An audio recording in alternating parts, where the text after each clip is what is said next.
पुण्यश्री। हरे कृष्णा माता जी। हरे कृष्ण। हरे कृष्णा सभी को। हरे कृष्ण। श्री दामोदर अष्टकम की जय। श्रील प्रभुपाद की जय। नमामीश्वरं सच्चिदानन्दरूपं लसत्कुण्डलं गोकुले व्रजमानं यशोदाभियोलोके लाघवमानं परामृष्टमत्यन्ततो धृत्यगोप्य नमामीश्वरं सच्चिदानन्दरूपं लसत्कुण्डलं गोकुले व्रजमानं यशोदाभियोलोकलाधवमानं परामृष्टमत्यन्ततो धृत्यगोप्या रुदन्तं मुहुर्नेत्रयुगं मृजन्तम् कराम्भोजयुग्मेन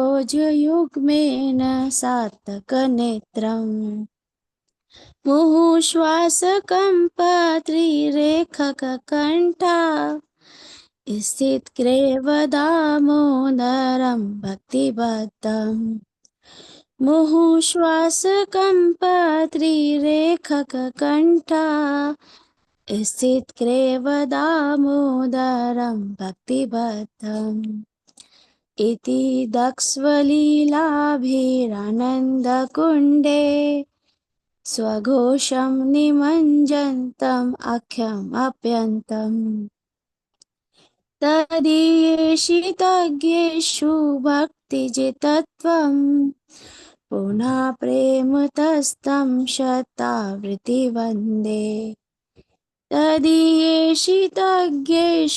भक्तिजितत्वं पुनः प्रेमतस्तं शतावृत्तिवन्दे वरं देवमोक्षं न मोक्षावधिं वा न चान्यं ऋणेऽहं वरेष्यादपीह इदं ते वपुर्नाथ गोपालबालं सदा मे मनस्याविरस्तां किमन्ये इदं ते वपुर्नाथ गोपालबालं सदा मे मनस्याविरस्तां किमन्ये इदं ते मुखं भोजम् अत्यन्तनीले वृतं कुन्तले स्निग्धरक्तश्च गोप्या मुहुश्चुम्बितं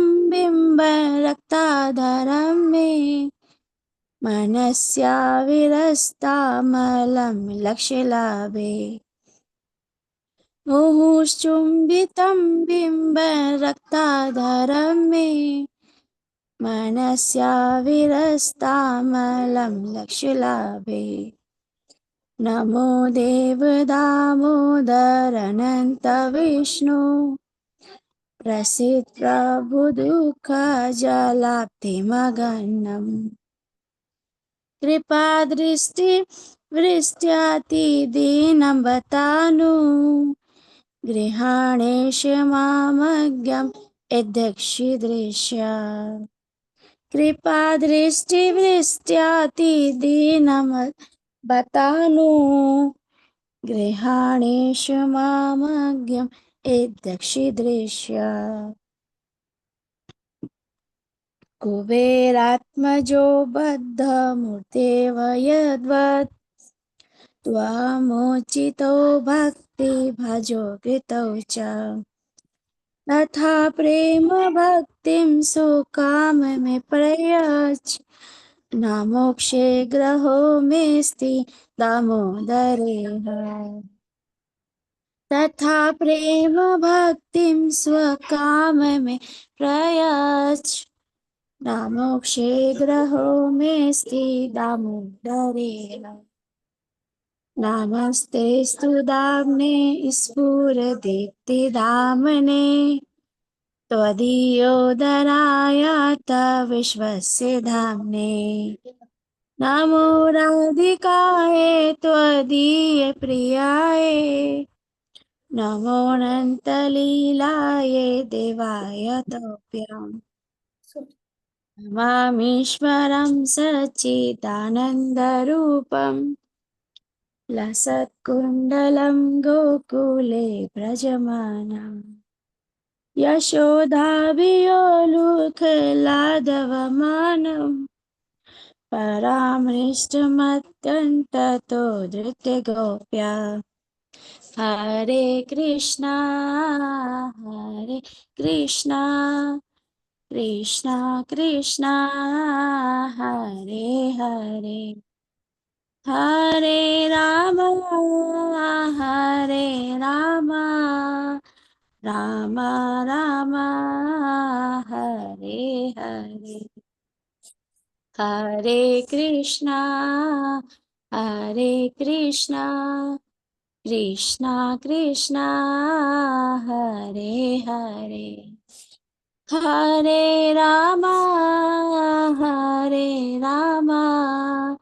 राम राम हरे हरे हरे कृष्णा कृष्णा कृष्णा हरे हरे हरे राम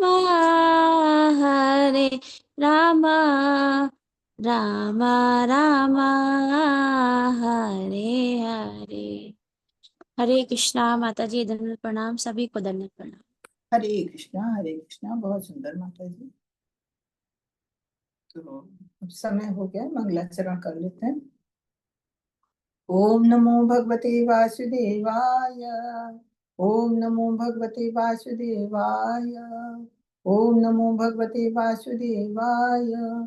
ओम अज्ञानतिमिरान्धस्य ज्ञानाञ्जन शलाकया चक्षुरुन्मिलितं येन तस्मै श्रीगुरुवे नमः।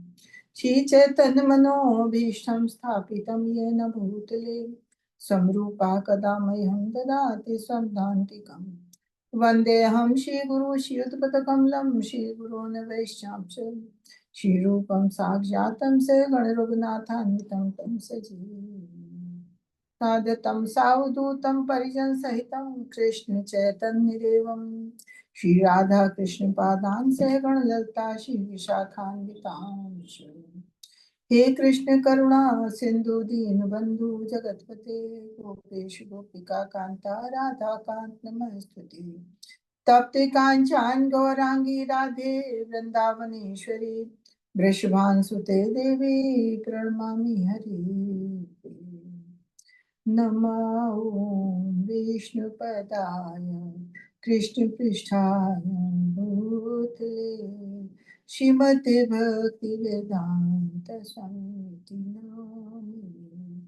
नमस्ते सरस्वती देवी गौरवाणी प्रचारिणी निर्विशेष शून्यवादी पाशते दिशतारिणी तमाओ विष्णुपदाय कृष्णपृष्ठाय भूतले श्रीमते भक्ति सिद्धांत सरस्वती इति नामिने नमो गौरकिशोराय साक्षात् वैराग्यमूर्तये विप्रलम्बरसाम्बोधे विप्रलम्बरसाम्बोधे पादाम्बुजायते नमः नमो भक्तिविनोदाय सच्चिदानंद विग्रहे गौरशक्ति स्वरूपाय रूपानुगुणवराय ते गौराविर्भाव भूमि स्वं निर्देष्टा सज्जन प्रिया वैष्णव सार्वभौम श्री जगन्नाथाय ते नमः नमो महावदन्याय कृष्ण प्रेम प्रदायते कृष्णाय कृष्ण चैतन्य नामने गौरे नमः नो नाम्ने गौरेतिषे नमः। पंचतत्व महात्म पंचतत्वात्मकं कृष्णं भक्तरूप स्वरूपकं भक्तावतारं भक्ताख्यं नमामि भक्ति शक्तिकम्। जय श्री कृष्णा चैतन्य प्रभु नित्यानंदा श्री अद्वैत गदाधर शिवासादि गौर भक्त वृंदा। हरे कृष्णा कृष्ण कृष्णा हरे हरे, हरे रामा राम राम हरे हरे, हरे कृष्णा कृष्ण कृष्णा हरे हरे, हरे राम राम राम हरे हरे, हरे कृष्णा कृष्ण कृष्णा हरे हरे, हरे राम राम राम हरे हरे। हरे कृष्णा। सभी को 3 बजे की क्लास में सभी का स्वागत है। तो हरे हमारा कृष्णा माता जी, सादर प्रणाम। हरे कृष्णा माता जी।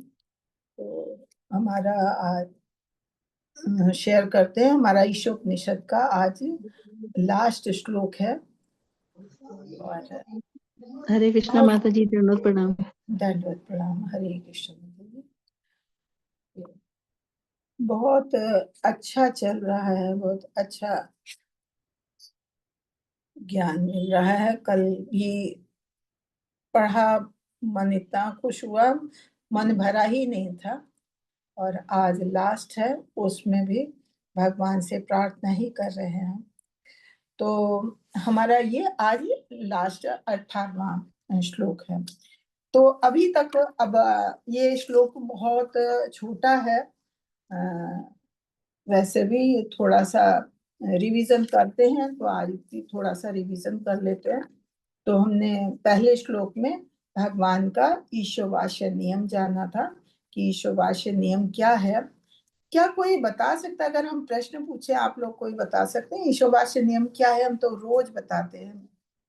हरे कृष्णा। हरे कृष्णा। कोई बताना चाहेगा ईशवास्य नियम क्या है? रेणु माता जी, सुमन माता जी, नवदीप प्रभु जी, राधा माता जी, कोई बताना चाहेंगे? हरे कृष्णा माता जी, सादर प्रणाम। सादर प्रणाम। हाँ जी बोलो। माता जी, ईश्वर पर नियम जो है वो यही है कि ईश्वर, यह सब जितना भी जड़ चेतन वस्तुएं जितनी भी पृथ्वी पर हैं वो सभी ईश्वर द्वारा ही बनाई गई हैं। हाँ। और जो जिसका जिस भी वस्तु के लिए जितना भी उपयोग हमारे लिए एक विधि द्वारा लिखा गया है, तो उतना ही हमें करना चाहिए, दूसरे का हिस्सा हमें नहीं लेना चाहिए। बिल्कुल सही, बहुत सही। यही हमारा ईशवास्य नियम है कि भगवान ने जितनी चराचर बनाए सब कुछ भगवान के द्वारा ही नियंत्रित, भगवान के द्वारा ही उद्भूत है। और भगवान ने सब जीवों के लिए सभी की आवश्यकताएं पूरी करने के लिए सृष्टि में सब कुछ बनाया है। तो हमें उतना ही लेना चाहिए जो हमारी आवश्यकता है, हमारे निमित्त बना है। फिर दूसरे उसमें हमने पढ़ा कि जो भी भगवान के ईशवास्य नियम को मानता है तो वो अधिक से अधिक आयु की इच्छा कर सकता है। तीसरे में हमने जाना था कि जो लोग नहीं इस नियम को मानते हैं, जो लोग इस बात को नहीं मानते कि भगवान का ही बनाया और भगवान का ही उस पर अधिकार है, तो ऐसे लोग आत्मा का हनन करते हैं और ऐसे लोगों को आत्महा कहा जाता है। फिर चौथे 5वें श्लोक में हमने भगवान की अचिंत्य शक्तियों के बारे में जाना था कि भगवान बहुत तेज चलते हैं। भगवान की गति, भगवान का वेग जो है हमारे मन के, हमारी वायु के वेग से भी अधिक वेग है। कि इधर भगवान का धाम हमारे धाम से कितने दूर है कि एक हमारा भौतिक आकाश है, वहीं तक हम नहीं पहुंच सकते हैं और वहां तक नापने का हमारे पास कोई साधन नहीं है। और उससे भी बहुत ऊंचाई पे भगवान का धाम है। और भगवान को भक्त अगर भगवान का भक्त याद करता है तो भगवान तुरंत पहुंच जाते हैं। तो भगवान कितने वेगवान हैं। फिर ये हमने चौथे पांचवें नियम में भगवान की शक्तियों के बारे में जाना। और फिर छठे सातवें में श्लोक में हमने जाना था कि जो भी भक्त, जो भी व्यक्ति, जो भी मनुष्य किसी भी इस सृष्टि जगत की किसी वस्तु को या जीव को भगवान के संदर्भ में देखता है कि ये चीजें भगवान का ही अंशभूत है, भगवान के ही द्वारा बनाया है, तो और भगवान सब में है, तो फिर उसे किसी चीज के प्रति घृणा नहीं होती है कि हर जगह उसे भगवान ही दिखते हैं। और ना किसी चीज का मोह होता है कि उसे मालूम है कि भगवान ने उसके निमित्त सब कुछ बनाया है, तो उसे किसी चीज से मोह नहीं है। भगवान ना उसको किसी चीज के प्रति घृणा होती है, ना किसी चीज की चिंता होती कि भगवान जब है तो भगवान तो सबके लिए पूर्ति करते हैं, तो हमारे लिए भी पूर्ति करेंगे।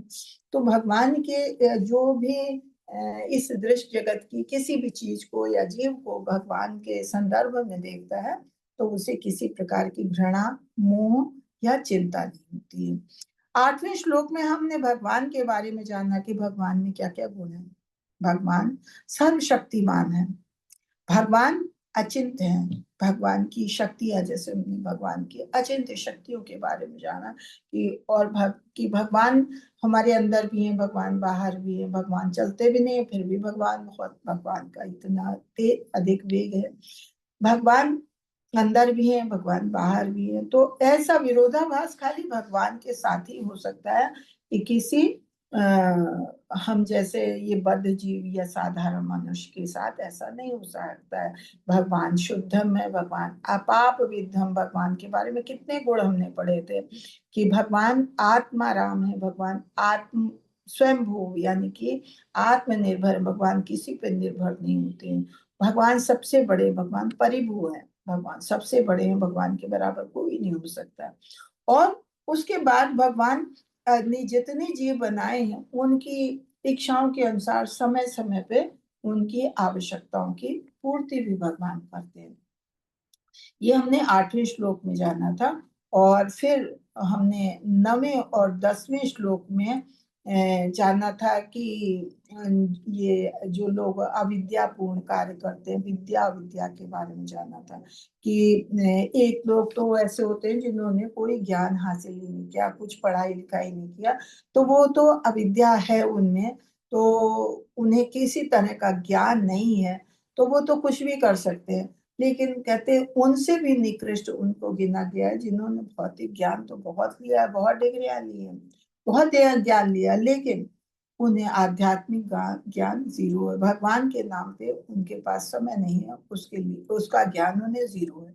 तो ऐसे लोग बहुत ही खतरनाक होते हैं, बहुत निकृष्ट गिने गए हैं। मतलब जिनको अगर ज्ञान कुछ भी नहीं है तो कोई बात नहीं है, वो लेकिन जिनको है ज्ञान लेकिन भगवान का ज्ञान नहीं है तो वो बहुत निकृष्ट है, क्योंकि अगर उनके आगे आप भगवान की बात करते हैं तो वो गलत बात करते हैं। तो ऐसे लोगों से बहुत दूर रहना चाहिए। और ये ज्ञान के बारे में हम लोगों ने जाना था कि 18 बातें बताई गई थी जो हमारे भगवत गीता के 13वें अध्याय में भी बताई गई है, 8वें से 12वें श्लोक में।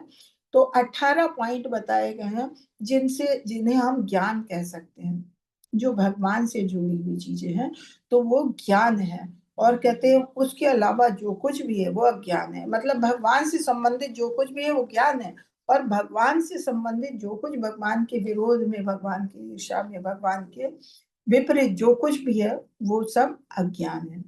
और 11वें श्लोक में हमने ज्ञान और अज्ञान के दोनों पहलू जानने के बारे में पढ़ा कि हमको ज्ञान और अज्ञान के दोनों चीजों को, दोनों दृष्टिकोणों को देखना चाहिए कि ज्ञान क्या है, अज्ञान क्या है। जब हम अच्छे और बुरे दोनों चीजों को देखते हैं तभी हम जानते हैं क्या अच्छा है और क्या बुरा है और हमें क्या अपनाना चाहिए। जब तक हम दोनों पहलू नहीं देखते तब तक हमें नहीं समझ में आता क्या अच्छा है क्या बुरा है, हमें क्या करना चाहिए क्या नहीं करना चाहिए। तो 11वें श्लोक में हमने यही जाना कि हमें मतलब ज्ञान को तो हमें हासिल करना ही है, ज्ञान तो हमें लेना ही है, जैसा हमें 10वें अध्याय में पॉइंट बताए गए हैं उसके हिसाब से हमें ज्ञान तो लेना ही है, लेकिन ज्ञान के साथ साथ अज्ञान के बारे में भी जानना चाहिए, ताकि हम उसके प्रति सावधान रहें कि हमें अज्ञान से दूर रहना है। फिर 12 से 14 श्लोक में हमने जाना था कि हमें किसकी पूजा करनी चाहिए, किसकी पूजा नहीं करनी चाहिए, किसकी पूजा का क्या फल है, कि अगर हम देवताओं की पूजा करते हैं या कर्मकांड की पूजा करते हैं, या कर्मकांड के हिसाब से देवताओं की पूजा करते हैं, पितरों की पूजा करते हैं, तो उसका क्या फल होता है, और हम सीधे भगवान की पूजा करते हैं तो उसका क्या फल होता है। तो हाँ, अंत में निष्कर्ष यही निकला कि अगर हम भगवान की पूजा करते हैं तो हमें सारे देवी देवता की पूजा स्वयं हो जाती है। क्यों? क्योंकि वो सब भगवान से ही उद्भूत हैं, भगवान के द्वारा ही नियंत्रित हैं। हर कार्य के लिए भगवान ने अलग अलग देवताओं को नियंत्रित किया। देवता कौन है? देवता भी तो जीव है, हम जैसे जीव हैं, लेकिन उन्होंने भगवान की इतनी भक्ति की है कि भगवान ने उनको अपने अपने अलग अलग कार्य पे नियुक्त किया है। आप भी देवता बन सकते हैं अगर आप भी भगवान की भक्ति करते हैं और भगवान को प्रसन्न कर लेते हैं, तो आप भी कहीं देवता नियुक्त हो सकते हैं भगवान के द्वारा। ये सब भगवान के पार्षद होते हैं, तो ये भी जीव है। और ये तो कहते हैं कि जो स्वर्ग लोक के देवता है वो पृथ्वी लोक के मनुष्य को देख के ईर्ष्या करते हैं। क्यों करते हैं? कि मनुष्य जीवन ऐसा है कि जो हमें भगवान के साथ के जो हम भूले हुए संबंध को है हम पुनः स्थापित करके भगवान से अपना संबंध बनाते हैं, और जब भगवान से संबंध बनता है तो भगवान हमें अपने धाम ले जाते हैं, हमें जन्म मृत्यु जरा व्याधि से दूर करते हैं। तो ये सुविधा देवताओं के पास नहीं है, तो इसलिए देवता भी हमारे पृथ्वी लोक पे आने के लिए तरसते हैं। तो हमको जब मनुष्य योनि मिली है तो हमें इस चीज को समझना चाहिए, हमें ज्ञान लेना चाहिए कि हम किस तरह से भगवान को प्रसन्न करें, भगवान की सेवा करें और भगवान की भक्ति करें, ताकि हम भगवत धाम जा सकें। फिर हमने ये 12 से 14 तक में जाना था, और 15वें श्लोक में हमने ये मतलब भगवान के बारे में जाना, और 15वें श्लोक में 15 और 16 श्लोक ऐसा था जिसमें एक भक्त ने भगवान से प्रार्थना की है कि ये जो निर्विशेषवादी लोग ब्रह्म ज्योति की बात करते हैं, ये ब्रह्म ज्योति क्या है? भगवान के अंदर से निकलने वाला प्रकाश है, जिससे उनका आध्यात्मिक जगत पूरा प्रकाशित होता है। तो वो इतना अधिक प्रकाश है कि कहते हैं 1000 सूर्यों के बराबर, 1000 सूर्यों का प्रकाश भी उसके आगे मंद पड़ जाएगा, इतना प्रकाश है भगवान में, वही दिव्य ज्योति कहलाता है। और तो एक भक्त भगवान से कहता है कि अपने चेहरे से इस अपने दिव्य प्रकाश का आवरण हटा लीजिए ताकि हम आपके दर्शन कर सके। तो ये 15 और 16 श्लोक दोनों में हमने यही जाना था कि भक्त किस तरह से भगवान के दर्शन के लिए भगवान से प्रार्थना करता है। फिर कल हमने 17वां श्लोक पढ़ा कि जब जैसा हमने भगवत गीता में पढ़ा है कि अंत समय में जो इंसान जिस चीज की इच्छा करता है, जैसे भाव होते हैं उसमें, उसके अनुसार उसको योनि मिलती है, उसको शरीर प्राप्त होता है। तो ये 16 और 17 श्लोक में यही पढ़ा कि एक भक्त भगवान से प्रार्थना करता है अंत समय में कि बस अब शरीर को नष्ट हो जाने दें।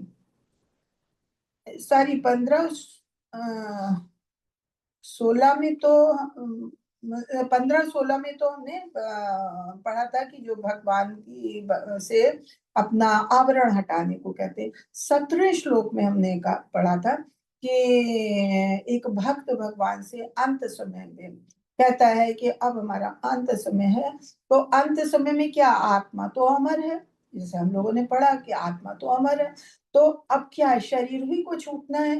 तो वो कहता है कि शरीर को, ये तो क्षण भंगुर है, ये तो नश्वर है, इसको भस्म हो जाने दें, और जो प्राण वायु है जिसके वजह से हमारे शरीर में चेतना होती, तो कहते हैं प्राण वायु को वायु कोश में विलय हो जाने दीजिए। लेकिन अब भगवान मेरे समस्त कर्मों को, समस्त यज्ञों का आप स्मरण करें जो हमने आपके लिए किए हैं। क्यों? क्योंकि भगवान ही हर चीज के भोक्ता है। तो वो कहता है कि हमने जो भी कार्य, जाने अनजाने गलतियां भी होती हैं, लेकिन आप उन कर्मों को याद करें, स्मरण करें जो कर्म हमने आपके लिए किए हैं, ताकि भगवान को ध्यान हो और भगवान उसके पापों को नष्ट करें। अंत समय में कहते हैं जो भी प्रार्थना करें तो भगवान सुनते हैं। तो अंत समय में वो भगवान से यही प्रार्थना कर रहा है कि अंत समय में उसने भगवान को याद किया और वो कहता है कि इस शरीर को भस्म हो जाने दें, प्राण वायु को वायु में मिल जाने दें, और हमारे अच्छे कर्मों को जो हमने आपके लिए किए हैं उनको आप स्मरण करें। जब उनका स्मरण करेंगे तो फिर भगवान प्रसन्न होकर और उसे अपने धाम ले जाएंगे। इसलिए 17वें श्लोक में ऐसी प्रार्थना भक्त करता है। अब हम 18वां श्लोक लेते हैं।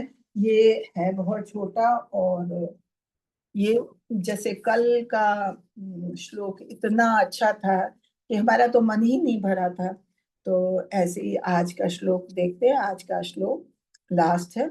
शील प्रपात की जय, राधा माधव की जय। 18 में भक्ति की अंतिम प्रार्थना है कि जो कृष्ण की कृपा को प्राप्त करना चाहता है, अंतिम श्लोक में भगवान की कृपा ही पाना चाहता है कि अब अंत समय तो हो ही गया, अब भगवान की कृपा चाहता है। तो पढ़ते हैं। अग्ने सुपता राये अस्मान् विश्वानि देवयुनानि वेद्वान्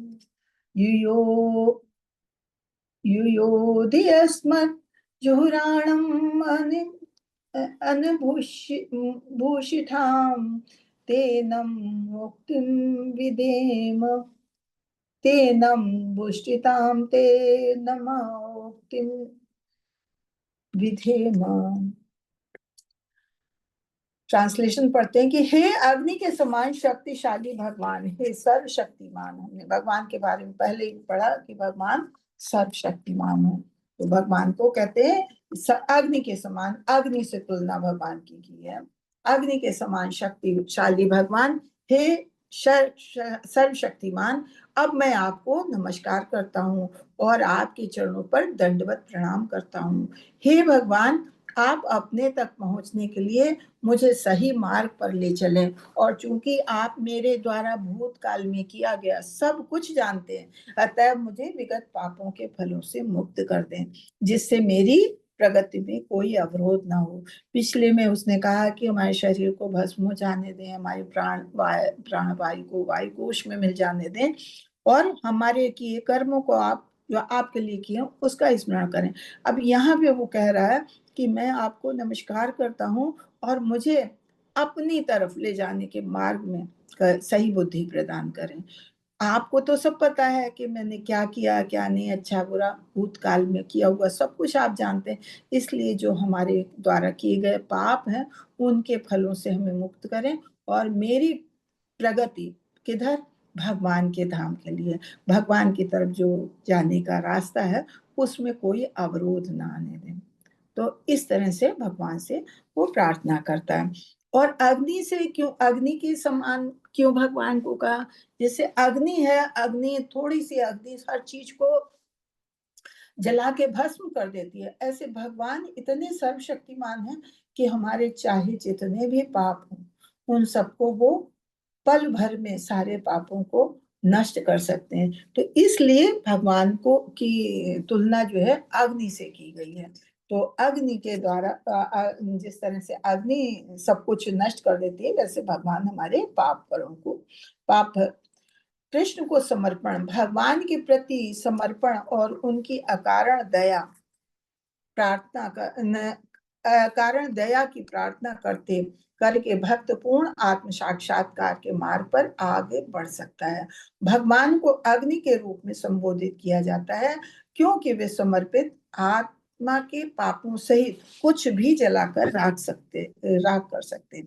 अब यही कहा है कि जब अंत समय आया, देखिए अंत समय में हमने कल पढ़ा था और श्लोकों में भी पढ़ा कि अंत समय में हम भगवान को तभी याद कर सकते हैं जब हम नित्य प्रति भगवान का स्मरण करें, हर कार्य में भगवान को शामिल करें, भगवान के नाम का अधिक से अधिक जाप करें, अधिक से अधिक समय हम अपना भगवान की लीलाओं और भगवान के गुणों के बारे में श्रवण में लगाएं। अगर आप कहते हैं कि हम गृहस्थ हैं, हमारे पास कहाँ समय है कि हम इतना हर समय भगवान का ही भगवान को ही पढ़ें और सुने और जपते रहें।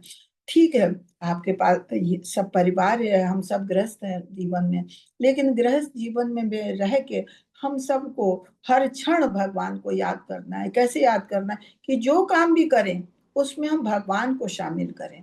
आप बच्चों के की जिम्मेदारियां हैं आपके ऊपर, बच्चों को स्कूल भेजना, बच्चों के लिए लंच बनाना है, आदमी की सेवा करनी है, आदमी है तो उन्हें अपने परिवार को देखना, उनकी सेवा के लिए नौकरी करनी है, उनकी सुख सुविधा देखनी। ठीक है, आप सब कुछ करिए, लेकिन हर चीज में भगवान का स्मरण करिए कि हम जो काम भी कर रहे हैं भगवान के लिए कर रहे हैं। भगवान ने हमें ये जिम्मेदारियां दी हैं, बच्चे दिए हैं तो किसने? भगवान ने हमें दी है। भगवान ने हमें इस लायक समझा कि हमको ये जिम्मेदारी दी है, तो हम इस जिम्मेदारी को पूरी करेंगे, लेकिन अपना बच्चा समझ के नहीं, अपना पति समझ के नहीं, अपना परिवार समझ के नहीं।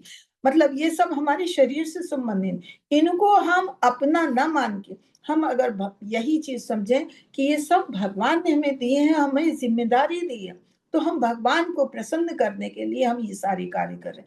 तो आप हर कार्य में भगवान को याद करेंगे, भगवान का स्मरण करेंगे, और जब आप हर समय भगवान का स्मरण करेंगे तो ऐसा हो ही नहीं सकता कि अंत समय में आप भगवान को भूल जाएं। तो अब यहाँ पे इतना सब कहने के बाद वो कहता है आपको तो सब कुछ मालूम है कि हमने भूतकाल में क्या किया, तो हमारे सारे पाप कर्मों को नष्ट कर दें और सही मार्ग पे चल दें। सही मार्ग क्या है? कि जो भगवान तक पहुंचने वाला मार्ग है, उस मार्ग पे चलने में हमारे में कोई अवरोध ना हो, ऐसी प्रगति में हमारा सहयोग करें। तो भगवान से ऐसी प्रार्थना कब कर सकते हैं? जब हम क्योंकि कहते हैं अंत समय ऐसा होता है, कभी किसी की बोली खत्म हो जाती, कभी दिमाग नहीं काम करता, कभी इतना दर्द में अंत होता है कि उसमें इंसान कुछ भी नहीं याद कर पाता कि हम भगवान को कैसे याद करें। तो हमें भगवान को याद करने की, स्मरण करने की प्रैक्टिस शुरू से अभ्यास करना चाहिए। वो अभ्यास यही है कि हम दैनिक कार्य जो भी करें हर चीज में भगवान को शामिल करें। हम अपनी हर इंद्रियों का प्रयोग भगवान के लिए करें। और तो और आप कहेंगे कि हम सारी इंद्रियों का प्रयोग कैसे कर सकते हैं? हाथ पैर नाक कान मुंह ये सब कर सकते हैं, लेकिन हमारे जननी इंद्रियां हैं, हमारे उपस्थ है, हम कैसे भगवान के लिए इस्तेमाल? नहीं, वो भी आप भगवान के लिए प्रयोग करिए। जननेंद्रियों का आप प्रयोग भगवान के लिए, उत्तम संतान की उत्पत्ति के लिए, कि जो भगवान की भक्ति में आए। ऐसी भावना से आप ये कार्य करिए और आप उत्तम संतान को जन्म दीजिए कि जो भगवान की भक्ति में आगे हो, उसको ऐसी प्रेरणा दीजिए। उपस्थ जब हम जाते हैं मलमूत्र त्याग के लिए तो कहेंगे कि ये तो इतनी गंदी जगह है, क्या हम वहां भगवान को कैसे स्मरण कर सकते हैं? नहीं, हम वहां भी स्मरण करेंगे। क्यों? क्योंकि ये शरीर क्या है? शरीर भगवान का दिया हुआ है, हम तो आत्मा है, भगवान का दिया हुआ एक मशीन है जिसमें हम बैठे हुए हैं। तो ये भगवान का दिया शरीर है, इसको हमको साफ रखना है। बाहर से तो हमने नहा धो के साफ कर लिया, लेकिन अंदर मलमूत्र भरा हुआ है, इसको भी तो हमें त्यागना है, तभी तो हमारा शरीर अंदर से साफ होगा। तो नहीं, तो ये भी हम इस अंग का भी हम प्रयोग भगवान के लिए ही करेंगे, भगवान के दिए शरीर को अंदर से साफ करने के लिए करेंगे। तो अगर आपकी हर चीज में भावना ऐसी होगी, आप हर इंद्रिय का प्रयोग भगवान के लिए कर सकते हैं। और जब भगवान का निरंतर ध्यान करेंगे तो अंत समय में भी आपको भगवान का ध्यान जरूर होगा। अब यहाँ कहते हैं कि भगवान की शरण ग्रहण करने और उनकी हेतु की कृपा प्राप्त करने के लिए भक्त पूर्ण आत्म साक्षात्कार के पथ पर प्रगति कर सकता है। भगवान को अग्नि के रूप में संबोधित किया गया है क्योंकि वे किसी भी वस्तु को जला के भस्म कर सकते हैं। जैसे अग्नि हर चीज को भस्म कर सकती है, वैसे भगवान भी किसी चीज को भी अपने शरण में आए व्यक्ति के सारे पापों को नष्ट कर सकते हैं, भस्म कर सकते हैं।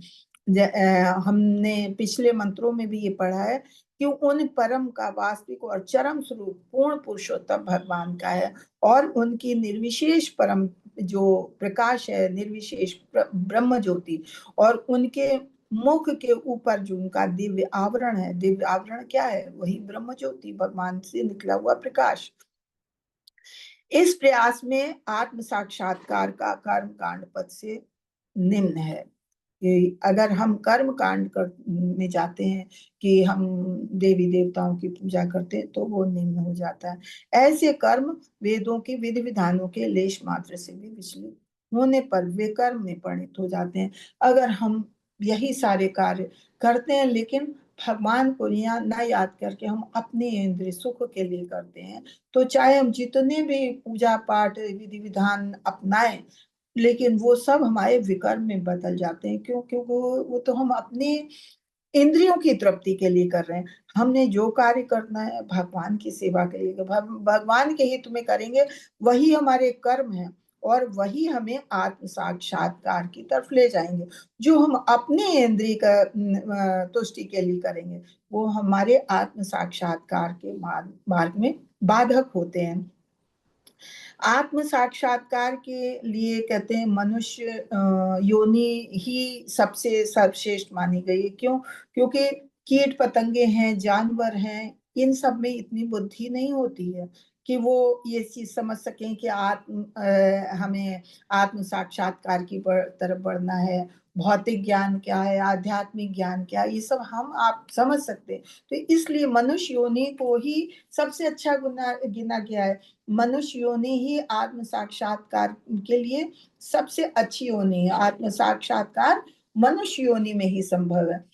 कुल मिला के 84 लाख योनियां हैं, जिसमें प्राणियों के अनेक रूप हैं, जिनमें से ब्राह्मण संस्कृत से युक्त मानव शरीर की आध्यात्म ज्ञान प्राप्त करने का एकमात्र अवसर प्रदान करता है। अब ब्राह्मण संस्कृत ऐसा नहीं कि ब्राह्मण कुल में जन्म लिया तो ब्राह्मण हो गए, नहीं। ब्राह्मण संस्कृत को अपनाना।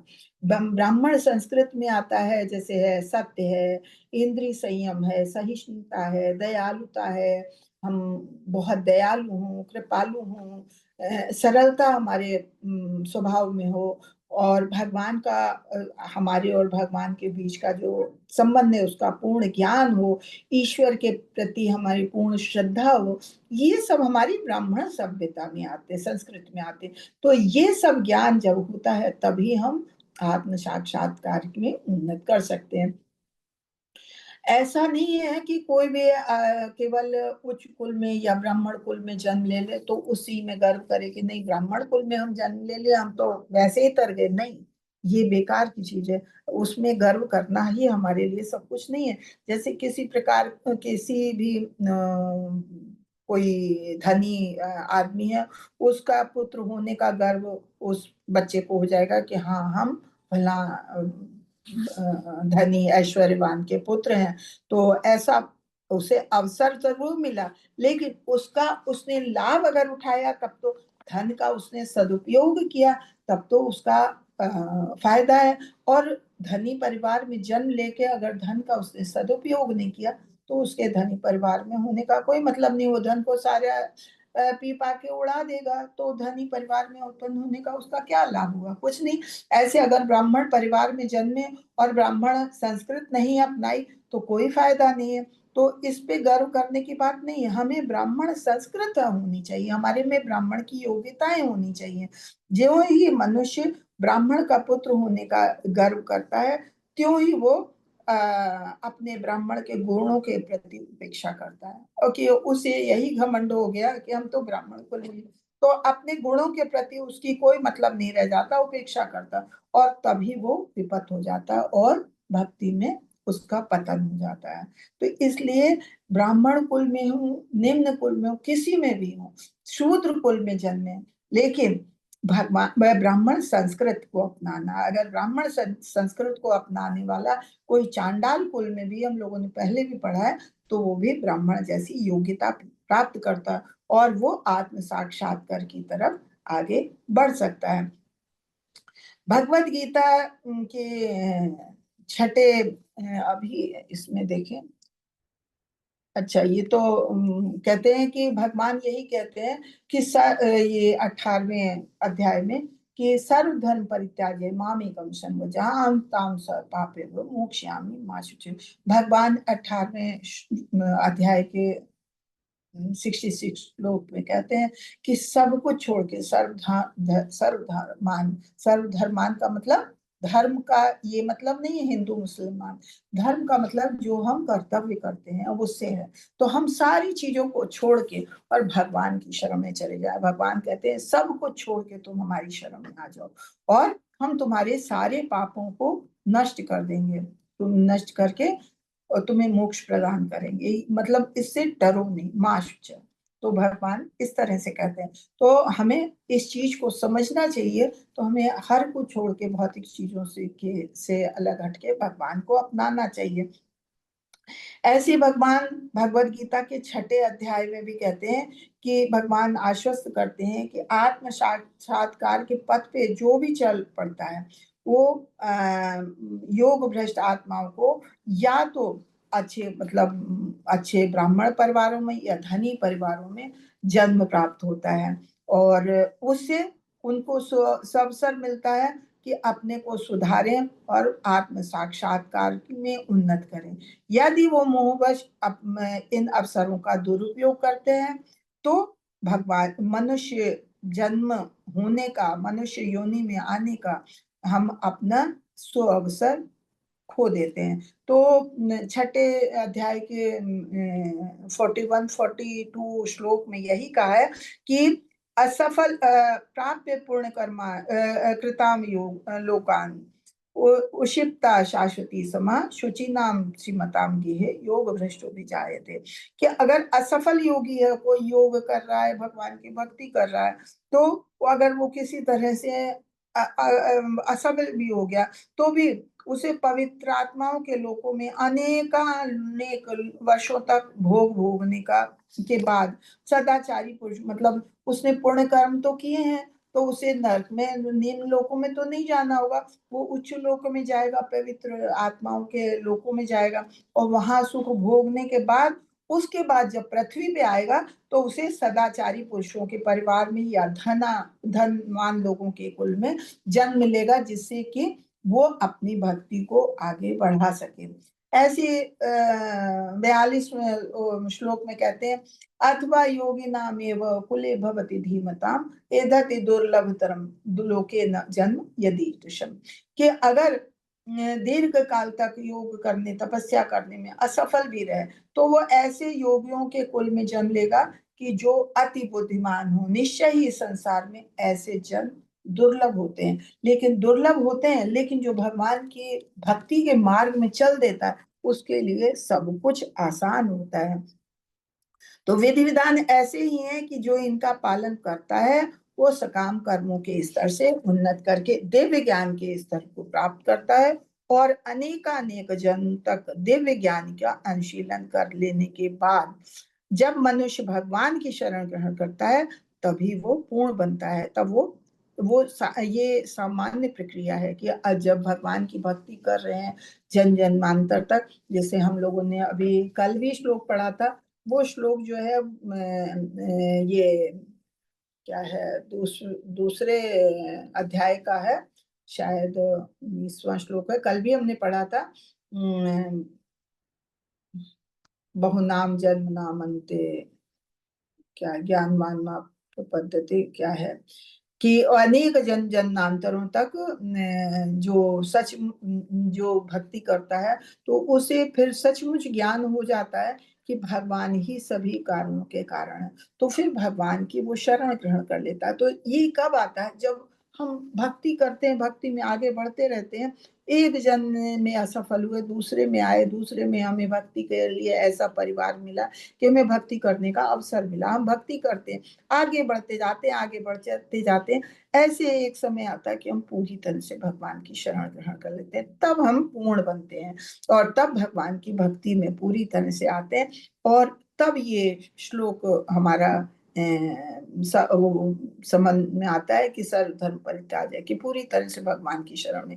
जब भगवान की शरण में चलेगा तो फिर तो कोई बात ही नहीं है। कर्मकांड अगर हम अपनाते हैं, जैसे भौतिक जगत में रह के कि नहीं अपनी इंद्रिय तृप्ति के लिए पूजा पाठ करते हैं, विधि विधान जो कर्मकांडों में बताए गए हैं वो सब करते हैं, तो उसमें पाप होते हैं, उसमें हम सारे पुण्य कर्म नहीं करते हैं, वो पाप कर्मों से भी के फलों से भी युक्त होते हैं, लेकिन उसमें पाप निहित होते हैं। ज्ञान कांड में और कम होते हैं कि हमने ज्ञान बहुत हासिल कर लिया तो उसमें कम होते और कम होते हैं, लेकिन अगर भगवान की भक्ति पथ पे हम चल पड़ते हैं तो वहां पाप होने की संभावना ही नहीं रहती, वहां तो हम फिर पूरी तरह से भगवान की भक्ति में आ जाते हैं। हमें अच्छा मिले बुरा मिले जो कुछ भी है, हम भगवान पे निर्भर हो जाते हैं, तो हमसे तो वहां पाप जो है वो पाप की संख्या बिल्कुल खत्म हो जाती, वहां पापों की संभावना रहती नहीं। तो भगवान भक्त जो है भगवान के वहां फिर जाके भगवान के गुणों को अपना लेता है कि जो भगवान में है। आप देखिए जो उच्च कोटि के भक्त होते हैं वो कितने सौम्य होते हैं, कितने सरल होते हैं, ना उन्हें किसी से द्वेष होता है। वो जो लोग भगवान की भक्ति में नहीं आते हैं उनको भी भक्ति में लाने के लिए कोशिश करते हैं, भले ही कोई उनका अपमान कर दे, उन्हें मान अपमान की भी परवाह नहीं होती, ना उन्हें किसी अपनी इंद्रिय तृप्ति की कि हमें ऐसा भोजन चाहिए, जो मिल गया बस खा लिया, भगवान का प्रसाद है खा लिया। तो भगवान की भक्ति में आके तो फिर भगवान के गुण आ जाते हैं कि हमें दूसरों का भला करना है, दूसरों को भगवत मार्ग पे लाना है, ऐसा हो जाता है। तो उसमें फिर पाप की कोई संभावना नहीं रहती, बल्कि वो भगवान के गुणों को प्राप्त कर लेता है। तो इसलिए कह रहे हैं कि जो भगवत भक्त सारे शुभ गुणों को प्राप्त कर लेता है, तो ब्राह्मण के गुणों के विषय में क्या कहा जाए। भगवान की भक्ति कोई भी करे वो भगवान के गुणों को प्राप्त कर लेता है। तो अगर ब्राह्मण के गुणों के कहा जाए, ब्राह्मण अगर है और वो ऐसा करता है तो फिर उसकी तो बात ही अलग है। तो भक्त स्वतः एक दक्ष ब्राह्मण के गुण प्राप्त करके यज्ञ कर संपन्न करने का अधिकारी हो जाता है, और इस तरह से उसका जन्म ब्राह्मण कुल में हुआ हो या ना हुआ हो, लेकिन वो उसका जन्म सफल होता है कि मनुष्य योनि पाना उसकी सफल हो जाती है। ऐसा है भगवान का सामर्थ्य। तो वो ब्राह्मण कुल में जन्मे व्यक्ति को निम्न कुल जन्म चंडाल बना सकते हैं, और चांडाल को भक्ति में सेवा के बल पर योग ब्राह्मण के से भी श्रेष्ठ बना सकते हैं। ये है भगवान का सामर्थ्य। भगवान की भक्ति में इतना वो है कि अगर जो भगवान की भक्ति करने आया है तो चांडाल कुल में ही क्यों न जन्मा हो, लेकिन फिर भी भगवान उसको अपनी शक्ति से, अपने कृपा से, अहेतु की कृपा से योग्य ब्राह्मण से भी उन्नत बना देते हैं। और वही एक ब्राह्मण कुल में जन्मा है, उसे खाली इस चीज का अहंकार हो जाता है कि हम तो ब्राह्मण कुल में जन्मे, तो वो अपने विधि विधानों का पालन नहीं करता, भगवान की भक्ति को भूल जाता, अपने संबंध भगवान के भूल जाता, तो वो जो है वो भगवत भक्ति से नीचे गिर जाता, उसका ये ब्राह्मण कुल में जन्म लेना निरर्थक हो जाता है। क्योंकि सर्वशक्तिमान भगवान, आगे तो देख ही नहीं रहे हैं, भगवद गीता के 62 अध्याय के 64 श्लोक में कहते हैं, राग देश विमुक्तो विषयानिंद्रिय चरण आत्मवश्यर्विधेयात्मा आत्मा प्रसाद गच्छति, किंतु समस्त राग तथा द्वेष से मुक्त एवं अपनी इंद्रियों को संयम द्वारा वश में करने में समर्थ व्यक्ति भगवान की पूर्ण कृपा प्राप्त कर सकता है। जैसे हमने अभी बताया कि भगवान की भक्ति पा सकता है, भगवान की अहेतु की कृपा होती है तो वो कुछ भी पा सकता है।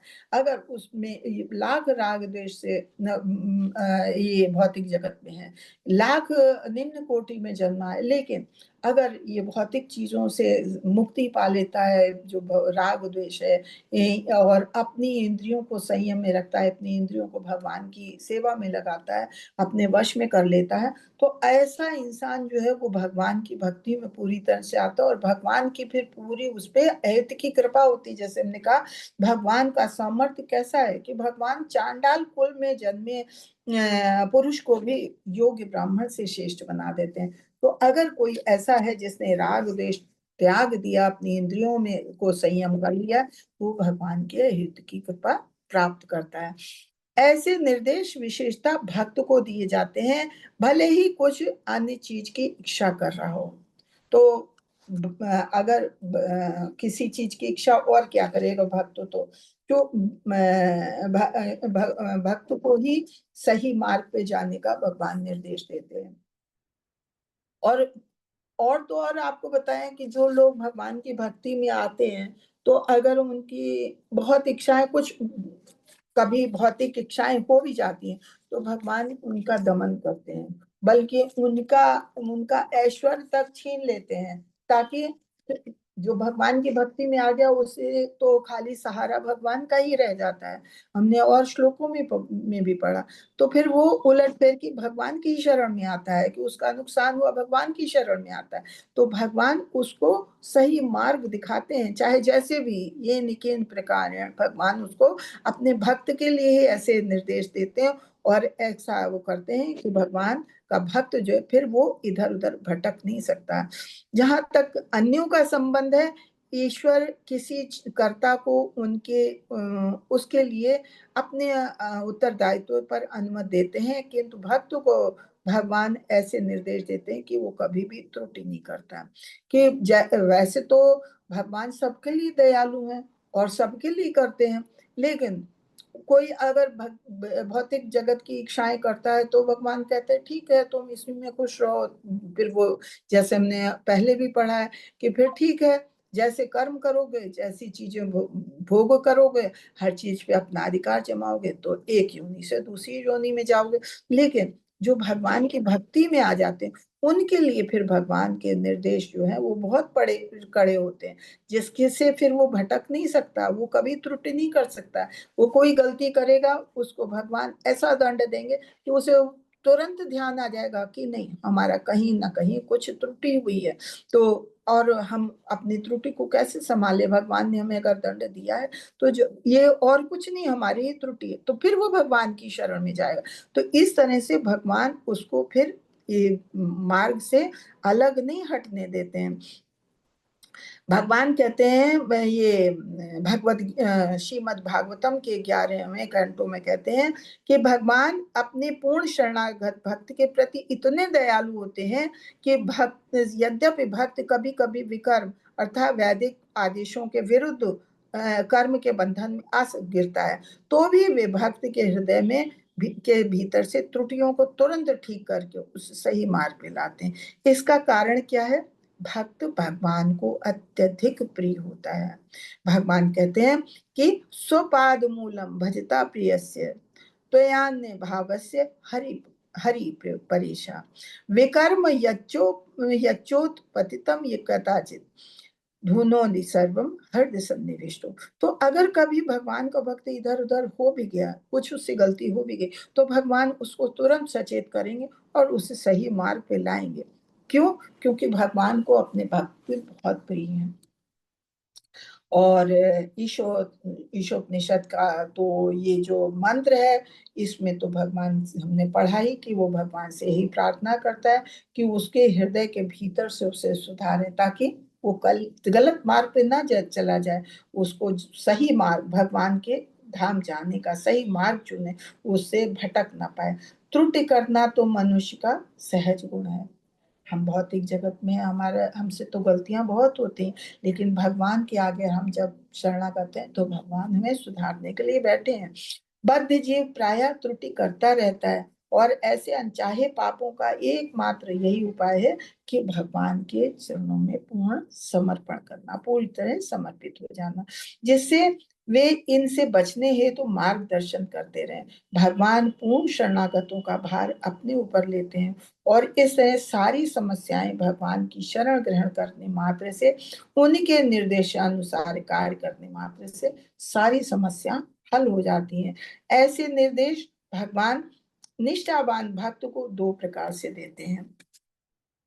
कैसे देते हैं? दो प्रकार से, दो तरीके हैं उसके, कि पहला तो है साधु शास्त्रों और गुरु के द्वारा, कि भगवान ने हमें शास्त्र प्रदान किए हुए हैं, संत दिए हैं, भक्ति दिए हैं, भक्तों का साथ करिए, और आध्यात्मिक गुरु उनमें से चुनिए गुरु के द्वारा, और दूसरा, भगवान स्वयं हर एक के हृदय में निवास करते हैं। हर एक के हृदय में भगवान एक अपने अंश परमात्मा के रूप में निवास करते हैं। वो भी हमें निर्देश देते हैं। जो भगवान की को मानते हैं, भगवान की पे श्रद्धा रखते हैं, तो उनको भगवान की वो आवाज सुनाई देती है। हम आप कोई कार्य करने चलते हैं तो हमें अंदर से एक आवाज आती है, ये काम सही है या नहीं, ये काम करो नहीं करो। आप गलत काम करने चलिए, अंदर से आत्मा कहेगी नहीं, ये काम मत करो। लेकिन वो कौन है? वो अंदर से हमारे अंदर भगवान है, परमात्मा रूप में, अपने अंश रूप में। तो वो हमें निर्देश देते हैं। अब जब हम उन्हें नहीं मानते हैं तो हम गलत रास्ते पे चल देते हैं, और हम उस आवाज को सुन लेते हैं तो फिर हम सही मार्ग अपनाते हैं। तो इस तरह से भगवान ने 2 तरीके दिए हैं हमें सही मार्ग पे ले जाने के लिए। पहला क्या है? संतों, शास्त्रों और आध्यात्मिक गुरु के द्वारा, और दूसरा भगवान स्वयं हमें सही मार्ग दिखाते हैं। वैदिक ज्ञान दिव्य है, अतः सांसारिक शैक्षिक पद्धतियों से नहीं समझा जा सकता। जो हमारी आध्यात्मिक चीजें हैं, दैविक ज्ञान है, तो उनको ये जो स्कूल में हम पढ़ते हैं, इंजीनियरिंग, डॉक्टरी, इन सब पद्धतियों से नहीं समझा जा सकता। भगवान के ज्ञान को तो हम वैदिक ज्ञान से ही समझ सकते हैं। केवल भगवान तथा गुरु की कृपा से ही मनुष्य वैदिक मंत्रों को समझ सकता है। यदि मनुष्य प्रामाणिक गुरु की शरण ग्रहण कर लेता है तो समझना चाहिए कि उस पे भगवान की अहेतु की कृपा है। अगर हमें गुरु का साथ मिल गया, भक्तों का साथ मिल गया, अगर हम आप बैठे ये पढ़ रहे हैं भगवान के बारे में, तो ये समझिए हमारे ऊपर भगवान की बहुत बड़ी अहेतु की कृपा है। नहीं तो हम भी टीवी देख रहे होते, टीवी देखते देखते हम सो जाते हैं, हम पिक्चर देखते हैं, हम घूमते, रिटायर हो गए हैं तो क्या हुआ कि हम ताश खेलते, हम पिक्चर देखते, हम घूमते फिरते, लेकिन नहीं, हमें उसमें दिलचस्पी नहीं है। हमको तो भगवान की हेतु की कृपा भगवान की मिल गई है, जिससे हमारा तो मन इन्हीं चीजों में लगता है कि हाँ, ये भगवान की चीजों को पढ़ें, सुने, सुनाएं, और इसी में अच्छा लगता है। तो ये अगर हम आप बैठे पढ़ रहे हैं, सुन रहे हैं, तो ये क्या है? भगवान की हमारे ऊपर अहेतु की कृपा है। अगर हमें गुरु मिल जाता है तो भगवान की हमारे ऊपर अहेतु की कृपा है। हमें इस चीज को समझना चाहिए। भगवान भक्त के लिए गुरु रूप में प्रकट होते हैं। इस तरह गुरु वैदिक आदेश और भीतर से स्वयं भगवान पूरे सामर्थ्य से हमें मार्गदर्शन करते हैं। इससे भक्त के भौतिक मोह की माया में पुनः पतन होने की कोई संभावना नहीं रहती कि बाहर से हमें भक्तों का साथ मिल गया, गुरु का साथ मिल गया, अंदर से हमें भगवान आदेश दे रहे हैं, तो जब हमें सब तरफ से सही मार्ग दिख रहा है तो फिर गलत मार्ग पे जाने का कोई प्रश्न ही नहीं होता, संभावना ही नहीं रहती। लेकिन बस यही कि हम इन चीजों को समझें और इस मार्ग पे चलें। इस तरह चारों ओर से संरक्षित भक्त पूर्ण सिद्धि के चरम लक्ष्य पर निश्चित रूप से पहुंचता है।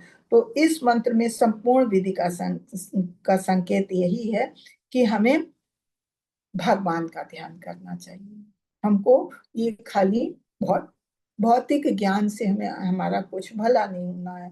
अगर हमें सच्चा सही मार्ग, सही शाश्वत आनंद पाना है तो हमें भगवान से जुड़ना होगा, भगवान के भक्तों का साथ करना होगा, हमें शास्त्रों का अध्ययन करना होगा।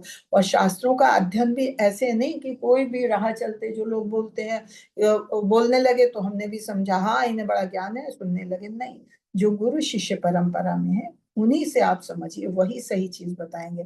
वरना लोग अपने को गुरु, अपने को भगवान मान के और अपने ढंग से टीका टिप्पणी करते हैं जो उनके लिए अच्छा हो।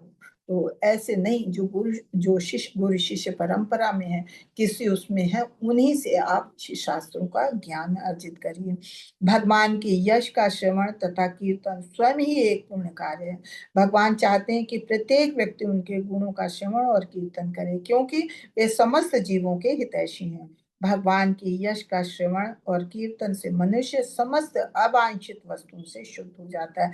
जैसे हमने कहा, भगवान पाप विद्धम अपाप विद्धम, तो अपाप विद्धम यही है कि भगवान से अगर हम जुड़ते हैं तो हमारे सारे पाप नष्ट हो जाते हैं और हम मृत्या शुद्ध हो जाते हैं, और तब ईश्वर के प्रति उसकी भक्ति स्थिर हो जाती है। इस अवस्था में भक्त में ब्राह्मण के गुण आ जाते हैं, वो किसी भी कुल में जन्मा हो, लेकिन इस स्थिति में उसे में भगवान के गुण आ जाते हैं।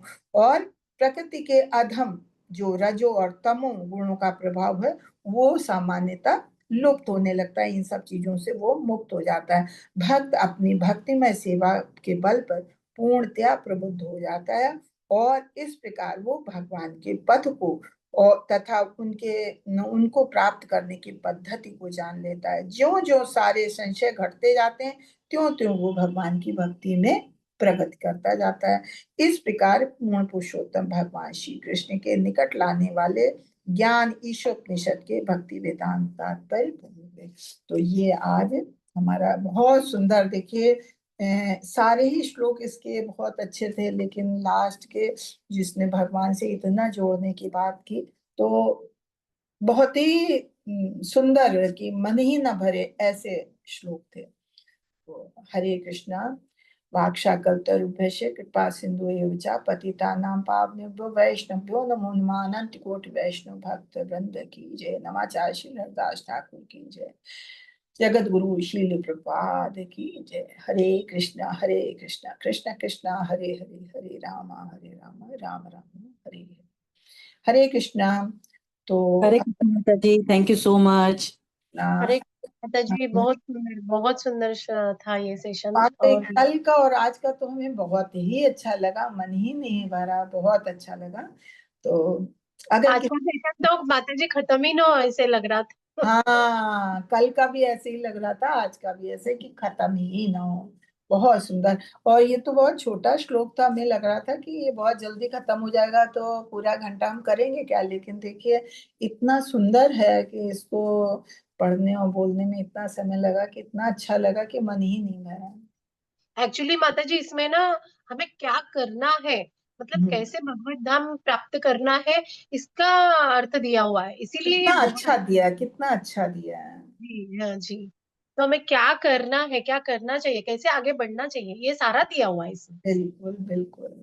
तो इसको बहुत अच्छे से पढ़िए, आप लोग पढ़िए भी और अपनाइए अपने जीवन में, इसको अपनाइए, अपने जीवन को सफल बनाइए, मानव जीवन जो मिला है उसको सफल बनाइए। तो कल से फिर हम भक्ति रसामृत सिंधु शुरू करेंगे। आज ये हमारी पुस्तक पूरी हुई। आप सबका बहुत बहुत धन्यवाद। किसी का कोई प्रश्न हो तो प्लीज पूछिए, कोई प्रश्न करता तो भी बहुत अच्छा लगता है। हरे कृष्णा। हरे कृष्णा माता जी। हरे कृष्ण। माता जी, एक वो अतरंगा और बहिरंगा और तटस्थ शक्ति एक बार बता दीजिए, क्योंकि वो बहुत कंफ्यूजिंग हो जाता है और हर बारी बड़ा अच्छे से नहीं, वो समझते हैं कंफ्यूजिंग नहीं है, लेकिन वो भूल जाते आप हैं। एक बार समझ लीजिए तो कंफ्यूजिंग नहीं होगा। जी। भगवान की शक्तियां तो अचिंत्य हैं, अनन्य शक्तियां हैं, कोई गिनती नहीं है, लेकिन 3 मुख्य शक्तियों को उनका गिना गया है। आध्यात्मिक शक्ति है, जैसे आपने भगवत गीता में परा और अपरा पढ़ा है, तो आध्यात्मिक शक्ति पराशक्ति है, वो अंतरंगा शक्ति है, वो भगवान की अंतरंगा शक्ति है, वो आध्यात्मिक शक्ति है। और दूसरी ये आध्यात्मिक जगत के लिए, और मतलब आध्यात्मिक मार्ग के लिए। और दूसरी है बहिरंगा शक्ति, ये भौतिक जगत के लिए। ये कौन सी शक्ति है? माया शक्ति है। ये जो दुर्गा माता है ये भगवान की माया शक्ति है। भगवान को ये मतलब मनुष्य को अपने में मोह में, इस संसार के मोह में डालने वाली है। तो ये माया शक्ति बहिरंगा शक्ति है। ये आपको भौतिक जगत में मोहित करती है। जो माया शक्ति है वो आपको इन चीजों के प्रति मोह में डालती है कि हाँ हमारा ये है, हम ऐसा, ये अच्छा है, ये अच्छा है। आपको भौतिक जगत में इतनी चीजें दिखती हैं, उनके प्रति आपका मोह बढ़ता है, अपने शरीर से संबंधित लोगों से संबंधित वस्तुओं से के प्रति मोह बढ़ता है। तो ये क्या है? भगवान की बहिरंगा शक्ति के द्वारा, ये जो भौतिक शक्ति है। अच्छा, तटस्था शक्ति क्या है? तटस्था शक्ति इन दोनों की शक्ति है, जो ये भी एक तरह से कहेंगे बहिरंगा, लेकिन बहिरंगा भी नहीं कहेंगे इसको। ये दोनों की बीच की शक्ति है कि जैसे आप कभी अभी आप लोग बैठे हमारे साथ पढ़ रहे हैं, भगवान का ज्ञान ले रहे हैं, भगवान की महिमाओं के बारे में जानते हैं, भगवान की लीलाओं को सुनते हैं। तो जब तक आप आध्यात्मिक ज्ञान कर ले रहे हैं तब तक आपके ऊपर आध्यात्मिक शक्ति का असर हो रहा है। आपको कितना अच्छा लग रहा है, आप आध्यात्मिक आनंद ले रहे हैं। तो ये शक्ति, और फिर अभी आप क्लास खत्म होगा, आप भौतिक जगत में पहुंच जाएंगे और फिर वही भौतिक बातें करने लगेंगे, तो फिर वो बहिरंगा शक्ति के अंदर में आए। तो ये तटस्था शक्ति यही है कि मतलब डामाडोल, कभी आध्यात्मिक क्षेत्र में गए, कभी बहिरंगा, कभी भौतिक क्षेत्र में गए। तो ये तटस्था शक्ति बीच की शक्ति गिनी गई है। एक है शुद्ध आध्यात्मिक शक्ति, वो अंतरंगा शक्ति है, वो पराशक्ति है। एक भौतिक शक्ति है बहिरंगा, जो भौतिक शक्ति है। अपराशक्ति कहिए चाहे बहिरंगा शक्ति कहिए। तटस्थता जो है वो दोनों के बीच की है। वो हमें कभी आध्यात्मिक मोड़ पे ले जाती है, उधर बढ़ जाते हैं। कभी जैसे कि आपने 3 गुणों के बारे में भी पढ़ा है, ऐसा कोई नहीं कह सकता हम पूरी तरह से सतोगुणी हैं, कोई नहीं कह सकता हम पूरी तरह से रजोगुणी, कोई नहीं कह सकता कि हम पूरी तरह से तमगुणी हैं। कभी ये परिस्थिति के अनुसार कभी रजोगुण वो उसके ऊपर हावी हो जाता है तो उसकी परसेंटेज बढ़ जाती है। कभी आध्यात्मिक उसमें आए तो आपका सतोगुण, आप बैठे हैं यहाँ पे, अब बैठे हैं, आप क्लास कर रहे हैं तो भगवान के बारे में सुन रहे हैं, तो आपके मन में कोई भी गंदी बातें नहीं आ रही, हमेशा अच्छी बातें आ रही हैं हर एक के लिए। तो ये क्या हुआ, सतोगुणी हो, इस समय आप सतोगुणी हो गए। अभी थोड़ी सी कोई बात हो, आपको गुस्सा आने लगे, आपको क्रोध आने लगे, या गलत लोगों का साथ मिले, आप गलत आहार विचार आ गए, लोगों के साथ गलत बातें करने लगे, वो क्या हो गया, वो तमोगुणी उस समय आप हो गए। तो क्या है, आप ये तीनों गुण में डामाडोल होता रहता है। ऐसी ये शक्ति है, शक्ति बहिरंगा शक्ति पूरी तरह से ये भौतिक शक्ति है, अंतरंगा शक्ति पूरी तरह से आध्यात्मिक शक्ति है। लेकिन हम जो मनुष्य हैं, जो जीव हैं, वो ना पूरी तरह से आध्यात्मिक में होते हैं और ना पूरी तरह से भौतिक में होते हैं। या तो कोई भौतिक में हो भी सकता है, ऐसा नहीं है कि नहीं होते हैं, लेकिन नॉर्मल जो है, कोई कभी आध्यात्मिक क्षेत्र में बढ़ गए, कभी भौतिक चीज के भी। अब हम लोग गृहस्थ हैं, हम भगवान की भक्ति करना चाहते हैं, लेकिन गृहस्थ हैं तो हम भौतिक जगत में भी कभी कभी वैसी बातें भी कर जाते हैं। कभी कभी क्या ज्यादातर करते हैं। हम सब बद्ध जीव क्यों कहलाते हैं, इसीलिए कि हम आध्यात्मिक क्षेत्र में उन्नत करना चाहते हैं, साथ में लाए, तब भी हम जो है भौतिक चीज के प्रति आनंद में आ जाते हैं। आज हम एक खाना बनाए, और अगर हमने ये सोचा कि हाँ आज तो हम बहुत अच्छा खाना बनाएं, क्या बनाएं, आज तो मलाई कोफ्ता बनाते, वही चीज अगर हम सोचें, अगर हम भक्ति में हैं तो हम सोचेंगे क्यों ना आज भगवान के लिए हम बढ़िया खाना बनाए, भगवान को मलाई कोफ्ता बना के खिलाते, वो आध्यात्मिक क्षेत्र हो जाएगा। तब आप अंतरंगा शक्ति के अंदर आ गए। लेकिन वही आपने भाई हमारे पति को तो बढ़िया खाना चाहिए, आज हम अपने पति को खुश कर देंगे और आज हम मलाई कोफ्ता बनाते हैं, आज तो हम रसगुल्ले बनाते हैं, आज तो हम गाजर का हलवा बनाते हैं। किसके लिए, अरे बच्चे आ रहे हैं स्कूल से, बच्चों को बहुत पसंद है, आज देखो बेटा हमने तुम्हारे लिए गाजर का हलवा बनाया। क्या ये आप भौतिक जगत में पहुंच गए और भौतिक चीजों की बातें करने लगे, तो वो आपके ऊपर बहिरंगा शक्ति काम करने लगी। वही चीज आप कोई भी काम कर रहे हैं, भगवान से जोड़ दिया, आध्यात्मिक में है, तो अभी कभी आप आध्यात्मिक उसमें चले गए, कभी आप भौतिक उसमें आ गए। तो ये जो है, ये चीज जो है कहलाती है तटस्था शक्ति के अंतर्गत। तटस्था शक्ति जो है कभी इधर ले जाती, कभी उधर ले जाती। और कुछ लोग होते हैं जो पूरी तरह से बहिरंगा में ही रहते हैं, कि वो भगवान को सुनना ही नहीं चाहते हैं, भगवान के प्रति द्वेष है, अच्छी बातें वो सुनना ही नहीं चाहते, वो पूरी तरह से बहिरंगा में रहते। कुछ है जो शुद्ध भक्त है, उन्हें भौतिक चीजों के प्रति तो बिल्कुल कोई भी स्वाद नहीं है, बिल्कुल पूरी तरह से उससे मुक्त है, तो वो पूर्णतया आध्यात्मिक है। जैसे इतने बड़े बड़े संत महात्मा हैं, आचार्य लोग हैं, वो पूर्णतया आध्यात्मिक है, तो वो पूरी तरह से अंतरंगा शक्ति के अंतर्गत आते हैं। ये चीज है। जी माता जी, धन्यवाद माता धन्यवाद, जी, बहुत बहुत बहुत ही धन्यवाद, बहुत ही बहुत अच्छे अच्छा से समझाया। आपने समझाया, सही में बहुत अच्छे तरह से समझाया। धन्यवाद। मैं अभी तक कंफ्यूज थी माता जी। आज तो आपने इतना क्लियर कर दिया, एग्जाम्पल दे के क्लियर किया कि हमारे पूरे दिमाग में बैठ गया वो। नहीं तो हाँ, आज तक सही में आज तक मुझे क्लियर ही नहीं कुछ हो चीजें होती हैं। देखिए, हमने भी जब शुरुआत की थी तो हमें भी एक इसमें बहुत कंफ्यूजन होता था। एक आपका वो 5वां अध्याय है जिसमें इसको भौतिक जगत को आध्यात्मिक जगत का उल्टा रूप दिखाया है। हाँ, उल्टा वृक्ष। हाँ, तो उसको भी, उसमें भी शुरू में बहुत कंफ्यूजन होता था, लेकिन एक बार हमने समझा, फिर हमें ऐसा समझ में आया कि हाँ, फिर कोई भी समझे उसे अच्छे से समझा देते। वो भी तो कुछ चीजें हैं। क्यों? क्योंकि हम तो शुरू से रहे हैं बहिरंगा उसमें, भौतिक उसमें, तो हमें एकदम से सारी चीजें, इसीलिए कहते हैं कि ये जो किताबें हैं भगवत गीता है, भागवतम, आप अपने आप पढ़ेंगे, पढ़ना चाहिए, रोज पढ़ना चाहिए, लेकिन अपने आप समझ में नहीं आती। इसलिए हमें भक्तों का साथ जरूरी है। हमें एक गुरु जरूरी है। गुरु हमें सही मार्ग दिखाता है। हमें बहुत चीजें ऐसी हैं जो हमें नहीं समझ में आती हैं।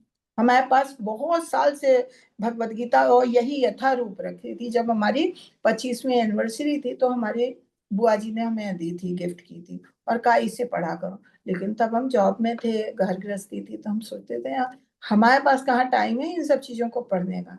और अब उसको पढ़ते नहीं थकते हैं।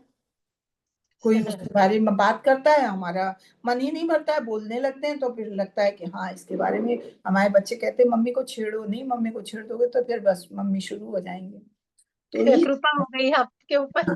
बस ये चीज हमें अपने में घमंड करने की चीज नहीं है। ये हमेशा समझना चाहिए कि भगवान के हित की कृपा है, जो भगवान ने हमें ये मार्ग दिखाया, इस मार्ग पे हमें लाए, और हमें ये आनंद प्रदान कर रहे हैं। ये भगवान के हित की कृपा है। हम सब जो जुड़े हैं इस तरह से, ये भगवान के हित की कृपा है। नामनेश प्रभु का तो है ही है कृपा, लेकिन भगवान के हित की कृपा है, तभी हमें नामनेश प्रभु से मिलाया, नहीं तो उनसे भी हम कैसे मिलते हैं जी, जी। हाँ? सही है माता जी। चलिए, हरे कृष्णा। फिर कल मिलते हैं एक नई पुस्तक से के साथ। हरे कृष्णा। हरे कृष्णा माता जी। हरे कृष्णा। हरे कृष्ण माता जी। हरे कृष्णा सभी। धन्यवाद। कृष्ण माता माता जी, जी सादर मेरा प्रणाम। छोटा सा प्रश्न था। हाँ जी। मैंने माता जी मेरा छोटा सा प्रश्न था। हाँ, तो आपने बोला तो नहीं, मैं तो बराबर प्रश्न पूछे, आप बोलिए। वो 10 नाम अपराध सुनने थे। कौन से 10 अपराध सुनने थे? हाँ जी। तो आप ये बताइए, मंगल आरती आप लोग नहीं अटेंड करते हैं? नहीं माता जी।